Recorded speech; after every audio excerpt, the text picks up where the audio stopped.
Jadi nak tanya Chef sedikit lah berkenaan dengan kursus yang ditawarkan dekat FIM ni, berkenaan dengan things yang mereka akan belajar dekat college, and then what kind of facilities yang kita provide dekat college. Sebab saya bahagian lain, Chef bahagian lain kan. Jadi mungkin Chef boleh cerita sikit. Okay, so kalau dekat FIM ni memang FIM ni memang terkenal ataupun memang khusus kita punya college ni hospitality punya bidang yang kita tawarkan kepada pelajar lah. As for pastry and bakery, kita ada a few of kita panggil subjek yang kita cover daripada yang kita tawarkan daripada semester 1 sehingga semester 7.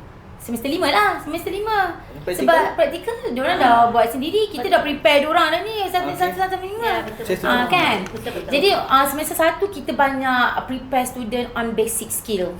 Okay, so antara basic skills yang pelajar kena ada sebelum dia nak melangkah kepada advance punya level, semester 2, semester 4, kita akan prepare diorang ni skill macam measuring skills. Okay. Kena kenal bahan.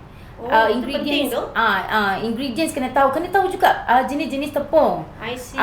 Sebab setiap tepung dia ada tekstur yang berbeza, dia memberikan hasil berbeza dan warnanya pun berbeza. Even warna pun ada beza. Ya, betul. I bila tengok tepung is just like sama semua.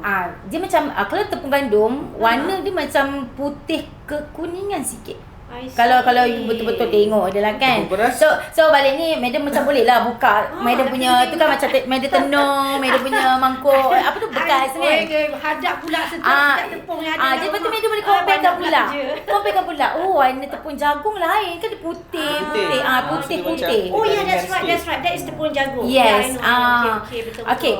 So student dia kena master all these basic skills dekat dalam subjek fundamental of baking. Okay, so once kita rasa macam dia dah betul-betul fully prepared lah kan. Dan baru boleh dia masuk semester 2, dia boleh ambil ada 2 subjek yang kita tawarkan. Advance lah. Which is bread and rolls and patisserie. And that is semester berapa? Semester 2. Semester 2. Sekali lagi nak sebut yang patisserie. Patisserie and confectionery. Gitu. Patisserie tu kadang-kadang dalam jemput susah. I dah fikir patisserie. It's actually what's the pronunciation again? Bahasa Perancis Patisserie. It's a French word dahsyat belajar ni. You dapat belajar yang you kalau masuk dalam bidang memasak ni memang kena familiar dengan French term.